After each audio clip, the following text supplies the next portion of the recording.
All right, here's a video on the most asked question I get about my new YouTube channel. How much does your YouTube channel pay? I have a small automotive channel that just got monetized, and according to my YouTube research before I got monetized, this is what I came up with. And this basically tells me 55% of whatever the advertiser pays per thousand.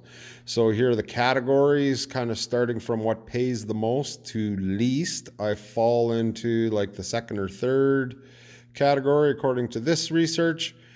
And here's the actual number. $7.33 per thousand is what the advertiser pays. So I make 55% of that. So it's not a whole bunch of money, but it's better than no money. I have a